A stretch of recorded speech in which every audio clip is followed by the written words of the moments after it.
때는 2017년 3월 26일 일요일 오전 8시경 경기도 시흥의 주상복합 건물에서 119로 화재 신고가 들어옵니다. 주상복합이면은 사람들도 거주하고 있다는 거잖아요. 맞습니다. 1층은 술집, 2층은 노래방이었고요. 3, 4층이 모두 원룸이어서 인명구조가 시급한 상황이었습니다. 신고는 누가 한 건가요? 신고자는 건물 관리인이었는데요. 3층 복도에서 뭔가 타는 냄새가 나긴 나는데 어느 집에서 불이 난 건지 확인이 안 된다며 신고를 해왔던 겁니다. 그러니까 불을 보고 신고한 게 아니라 그러니까 이제 막 불이 붙었던 상황인가? 아니면 꺼진 건가? 일단은 어느 집인지 빨리 찾는 게 급선무인 것 같습니다. 네, 그렇죠. 그래서 119와 동시에 시흥경찰서 강력팀도 현장으로 모두 출동을 합니다. 일일이 문을 두드려가면서 거주자들을 대피시키고 어디에서 화재가 났는지 찾아다녔는데요. 딱 한 곳 문을 열어주지 않는 집이 있었던 겁니다. 문을 안 열어줬다고요? 그 상황이면 대피하느냐고 아마 난리가 났을 상황인데 그렇죠. 건물 전체를 확인해봤지만 불이 난 곳도 없었고요. 문을 열어주지 않는 집은 3층에 딱 한 집밖에 없었기 때문에 소방대원들이 닫힌 문을 강제로 열고 진입을 합니다. 그런데 자욱한 연기와 함께 한내가 가득한데 불길은 보이지 않았다고 합니다. 그러면 그 집에서 불이 났다가 꺼졌다는 거네요? 그럼 안에 사람이 있었나요? 복층 구조로 된 원룸이었는데요. 생존자가 보이질 않았다고 합니다. 그냥 빈집에 불이 났다는 거잖아요. 자동으로 소화가 됐고. 그런데 집안에 들어서는 순간 형사들이 강력사건 현장이라는 걸 직감하게 됩니다. 현관문을 열고 집 안에 들어섰을 때 약간의 그을음 말고는 어질러져 있거나 혈흔이 보이지 않았는데요. 형사들이 복층으로 올라가 봤더니 매트리스에 이불과 옷가지가 쌓여 있고 그 위에 타담한 종이 박스가 올려져 있었다고 합니다. 그 옆에서 지포라이터와 라이터 기름통이 발견됐고요. 누군가 태우려고 했나 보다 이거를. 그렇지. 왜냐면 매트리스 위에 종이 박스가 올라갈 일은 사실은 거의 없잖아요. 누가 종이 박스에다가 불을 질렀나 보네. 방화가 확실한 상황이니까 이게 좀 강력 사건이라고 판단하셨나 본데, 그죠? 방화의 증거만 있었던 게 아닙니다. 종이박스와 이불, 옷가지를 걷어내보니 그 밑에서 안타깝게도 시신이 발견됩니다. 야, 그러면 이 시신을 불로 태우려는 그런 의도였던 것 같은데 맞나요? 그렇죠. 근데 범인의 뜻대로 되지는 않았습니다. 종이박스가 올려져 있던 상체 일부만 타다가 불이 자연 진화된 상태였거든요. 게다가 집안에 들어섰을 때부터 강력 사건이라고 확신했던 이유가 여기서 드러납니다.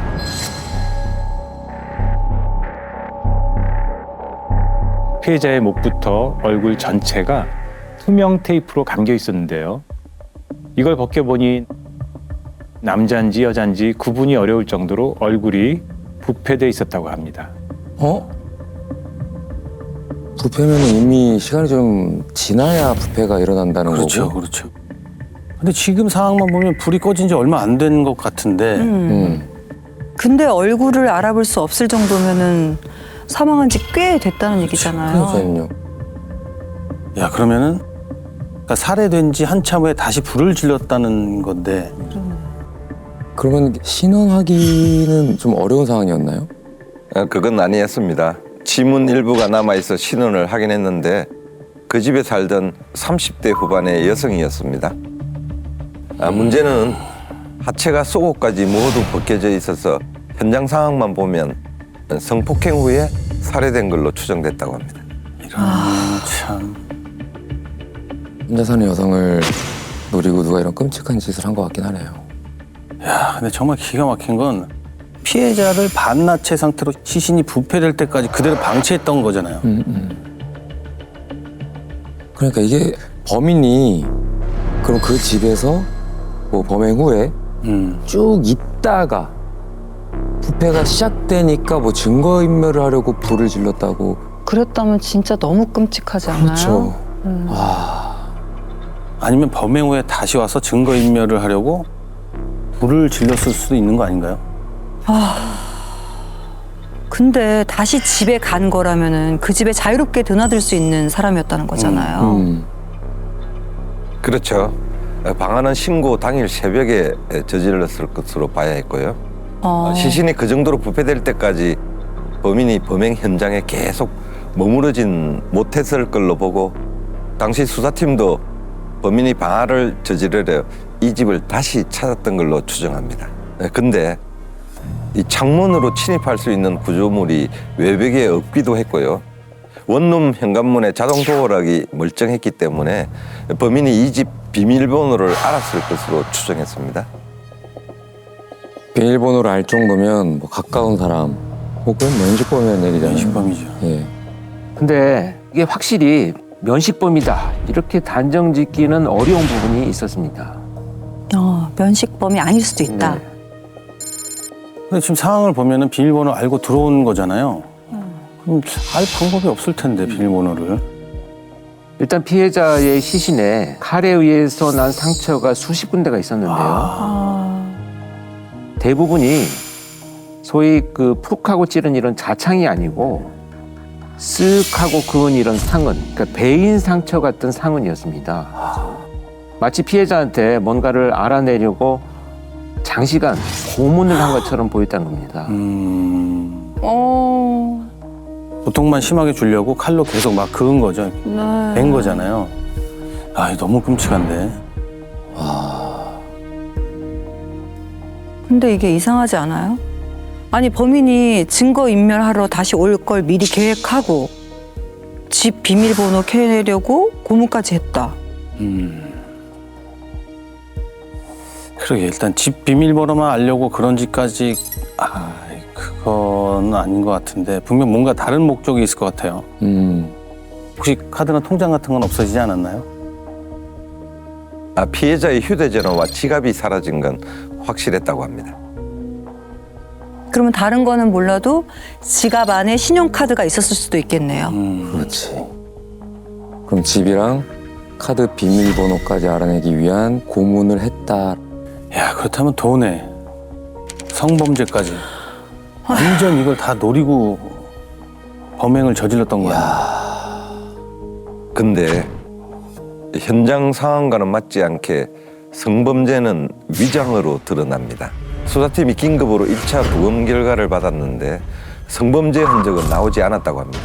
상처는 무려 40군데로 확인됐고요. 40군데. 그중에 사인으로 보이는 자창은 목과 복부 딱 2곳만 깊이 찔렸다고 했습니다. 목적이 돈이라면은 그거를 성범죄로 위장할 이유가 있을까요? 왜 위장까지 했을까요? 현장에서 범인의 흔적은 나왔나요? 전혀 나오질 않았습니다. 범인이 피해자를 제압하는 과정에서 상당한 몸싸움이 있었던 걸로 추정되는 저항은이 다수 있었는데 베트리스의 고인 혈흔 외에는 벽면에 비산 혈흔이 육안으로는 보이지 않을 정도로 범인이 현장을 정리한 것으로 봐야 했던 상황이었습니다. 야, 어떻게 그런 상황인데 아무것도 안 나올 수가 있죠? 아니 칼로 그렇게 베고 찔렀는데 벽면에 피 한 방울이 안 보일 수가 있나? 그러니까요. 근데 불은 또 왜 지었냐고요? 그러면 현장에 흔적을 없애려고 한 게 아니라 그냥 오로지 시신을 태워서 없애버리려고 작정한 거 아닌가요? 그 정도면?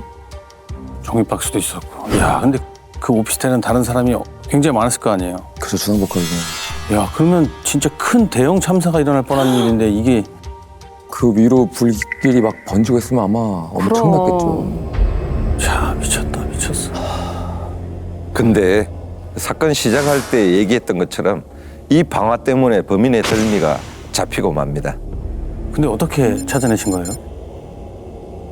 4층 건물이라 엘리베이터도 없었고 오피스텔 거주지인 3, 4층엔 모형 CCTV만 달려 있었는데요. 2층 노래방에 손님들의 출입을 확인하기 위해 달아놓은 CCTV가 계단을 살짝 비추고 있었던 겁니다. 그럼 범인도 지켰겠네요. 그러면 이제 언제 범행이 일어났는지 범인 얼굴까지도 금방 알 수 있는 거겠죠. 그렇게까지 일사천리로 모든 게 확인됐으면 당시 수사팀이 고생을 하진 않았을 텐데 좋은 상황은 아니었습니다. CCTV 저장 기간이 3일밖에 되지 않았고 화질도 좋지 않았거든요. 이런 상황인데 어떻게 하루 만에 검거를 하신 거죠? 범인의 얼굴도 살인이 언제 벌어졌는지도 알 수 없었지만 방화를 저지른 것으로 예상됐던 신고날 새벽에 2층 노래방에서 3층 계단으로 오르는 사람들의 실루엣을 체크할 수 있었던 겁니다. 문제는 토요일에서 일요일로 넘어가는 새벽이라 늦은 시간까지 기가를 한 주민이 좀 많았다고 하고요. 실루엣만을 어떻게... 그러면 실루엣이라는 말은 체형이나 뭐 어떤 옷을 입었는지 정도. 그럼 이제 CCTV에 잡힌 사람이 거주자인지 아닌지 그조차도 알 수 없는 거잖아요. 근데 어떻게 꼬리가 잡혀요? 일요일 아침부터 시흥경찰서 강력 7개 팀이 모두 사건에 동시에 투입이 됩니다. 새벽 시간 계단을 오르는 사람들을 체크하는 동시에 건물 밖에 있는 CCTV까지 샅샅이 찾아다니는데요. 건너편에 이 건물을 비추는 CCTV 한 대가 있더랍니다. 그래서 확인을 해봤더니 범행이 일어난 이 집 창문이 보였다고 했고요. 야, 이 건너편 건물의 CCTV가 피해자 집 쪽의 창문까지 비쳤다는 거잖아요. 뭐가 찍혀 있었는데요?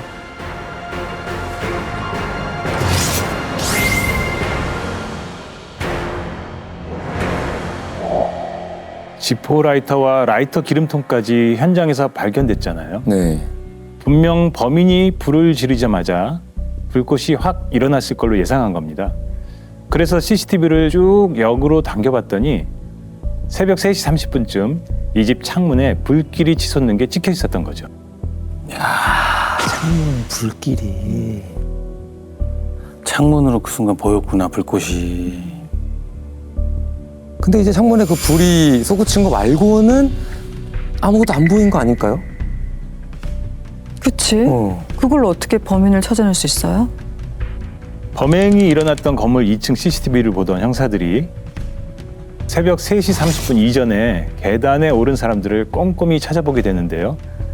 이상하게 계단으로 올라갔다가 11분 만에 다시 내려오는 사람이 한 명 있었는데 계단을 내려온 시간이 딱 불꽃이 치솟았던 직후였던 겁니다.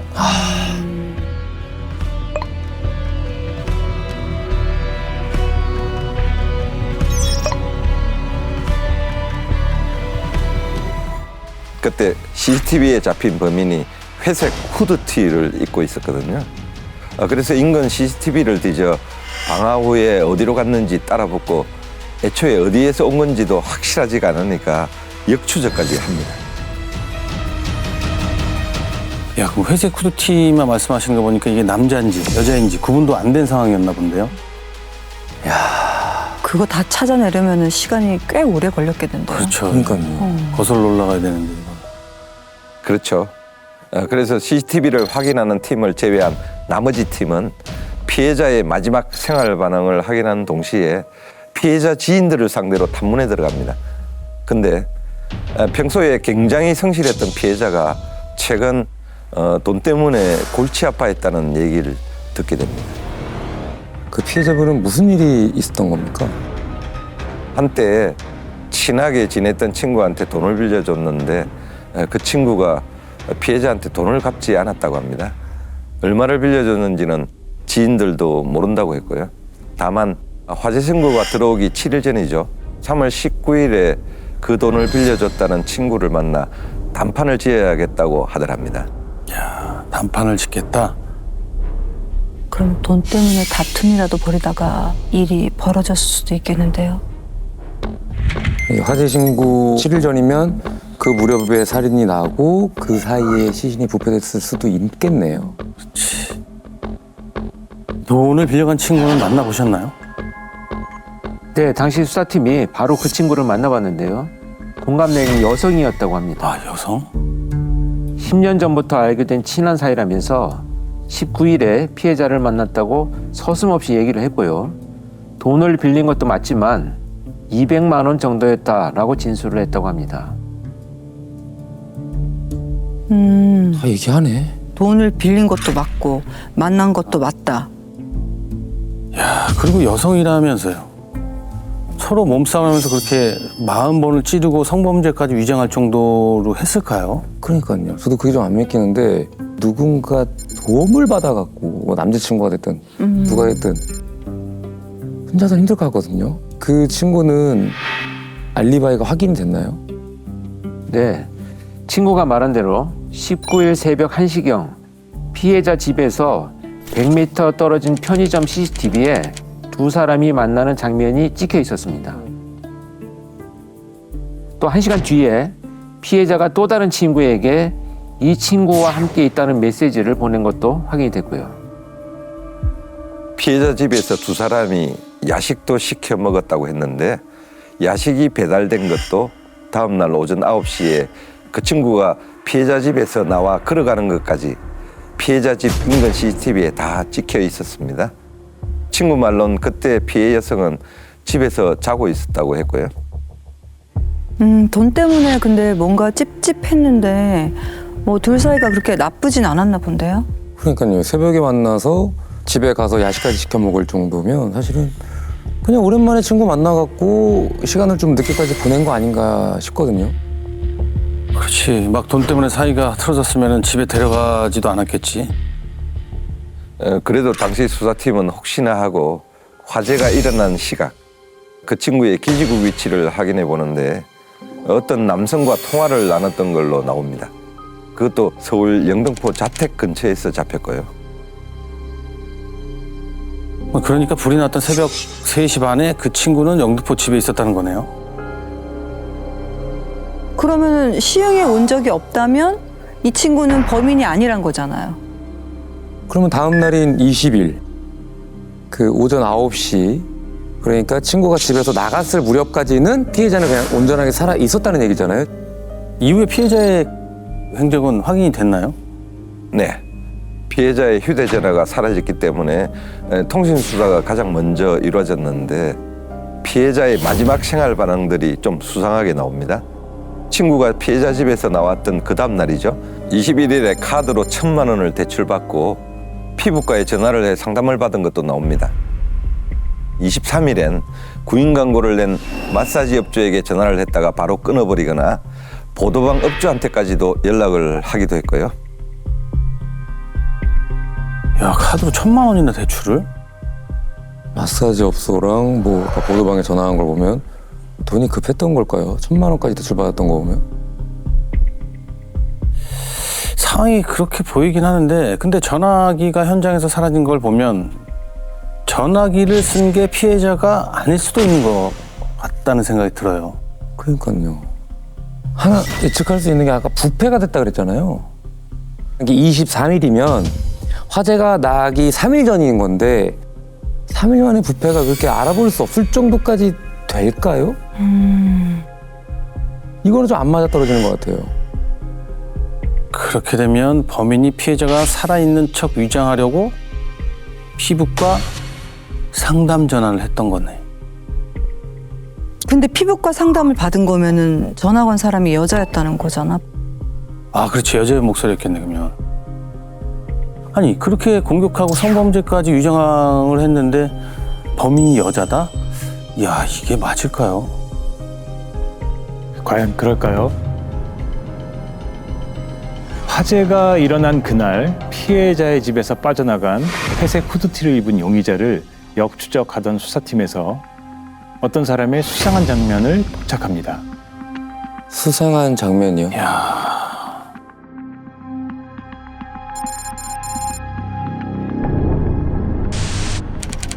26일 새벽인가 본데요?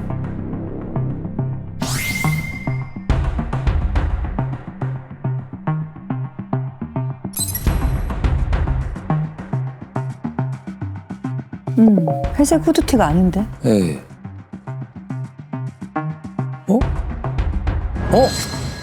옷을 갈아입네.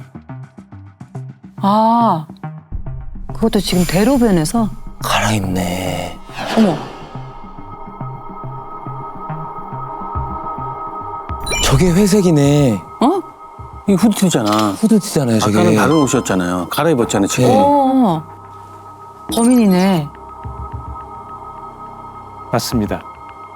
화재가 났던 26일 새벽 택시에서 내린 후 옷을 갈아입고 다시 한번 택시를 갈아타고 피해자 집으로 간 게 포착이 됩니다.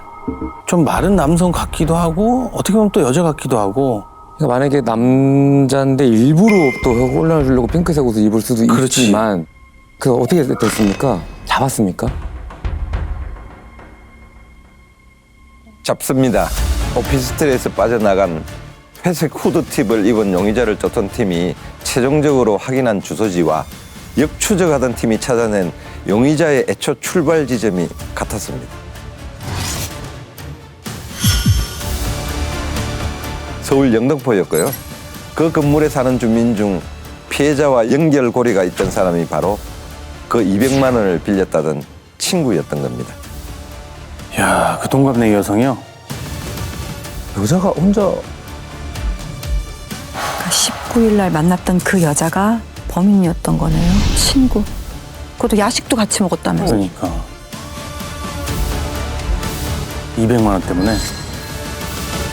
야, 이건 아닌 것 같은데. 뭐가 더 한 게 있을 것 같아요. 단순히 뒤에, 200만 원 때문에. 뭔가 있을 것 같은데. 아직까지 뭐그 정도의 친구한테? 그런데 이 여성을 체포해 경찰서로 데리고 왔는데 이런 말을 합니다. 오, 어떤. 야.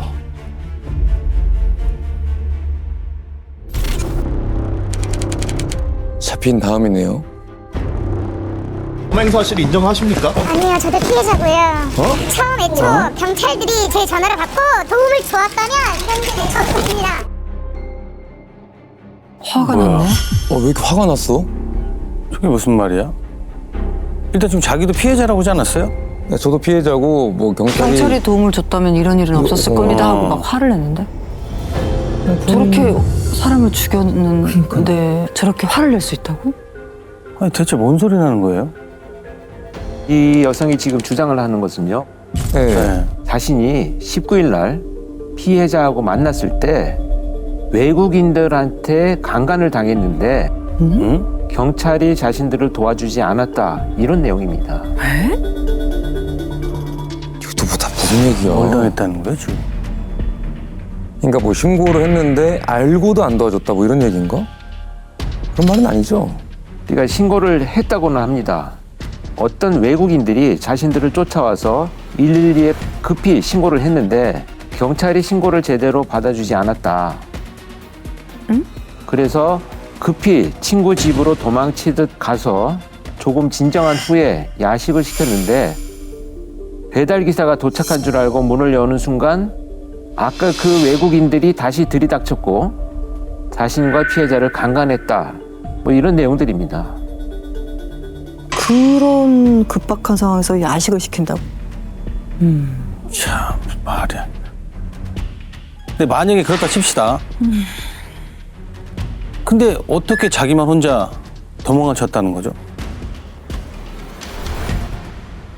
외국인들이 피해 여성의 돈을 훔치기 위해서 흉기로 협박하는 사이에 자신은 몰래 탈출했다고 했답니다. 그날에 대해 얘기하는 동안 감정에 복받쳐 울면서 진술했다고 하고요. 그러면은 참. 그리고 울기까지 했어요? 저 상황이 진짜라고 믿게 하려면은 눈물이 필요했던 건가? 아니, 몰래 탈출했으면 바로 신고부터 했어야지. 그 바로 집으로 갔다는 거 아니에요? 그리고 아까 전에 그 CCTV에 피해자 집에서 걸어 나가는 게 찍혔다 그랬잖아요. 그러네. 탈출하는 사람이 무슨 그러니까. 그렇게 걸어가 그렇게 그렇지. 뛰어가야지. 말이 안 돼. 그걸 다 믿으란 얘기야. 아유 참. 아니, 그 집에 불은 왜 질렀대요? 그건 인정을 했나요? 억울하게 목숨을 잃은 친구가 가여워서 부디 좋은 곳에 가기를 바라는 마음에 자신이 직접 화장한 거라고 주장합니다. 진짜 그렇게 얘기를 했다고요? 뭐 어떤 삶을 사는 거야? 아니 친구가 죽은 건 어떻게 알았대요? 왜냐면 위협당할 때 도망쳤다고 그랬잖아요. 그러네. 어머. 말도 안 되는 소리지. 그 기름이랑 사들고. 어머머? 어떻게 이런 얘기들을 지어내죠? 그러면 이 용의자가 말한 것 중에 진짜는 있습니까? 진실은 있어요? 네, 112에 신고한 기록이 있긴 했습니다. 택시를 잡는 와중에 외국인들과 탑승 시비가 있어서 신고를 한 거였고요. 말 안 되는 게 친구잖아요. 친구의 그 하의 속옷까지 벗겨놓은 것도, 그리고 그거를 외국인이 강간했다는 걸로 사건을 위장하려고 했다는 것도 다 지금 만들어낸 거잖아요. 아니 근데 방화를 저질렀을 무렵에 이 여자 기지국 위치가 집 근처로 나왔다고 하지 않았어요? 맞아요. 영등포 뭐 그걸로 네. 나왔다고 해. 그건 어떻게 된 거예요? 이 여성의 범행에 공범이 총 3명이 등장을 하는데요. 3명이나 있었어요?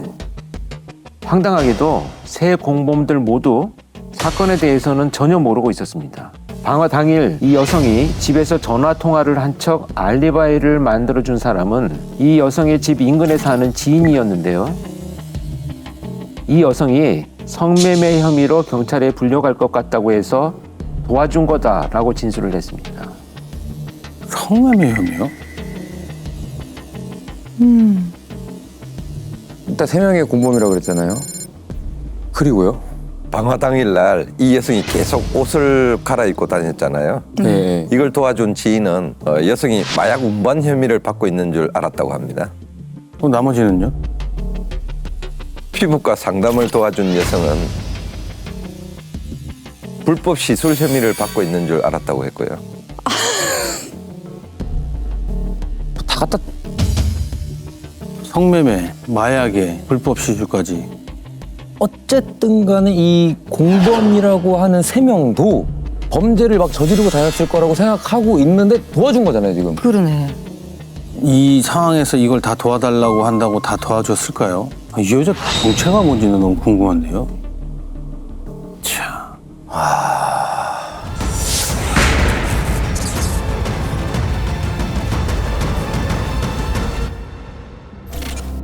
맞아요.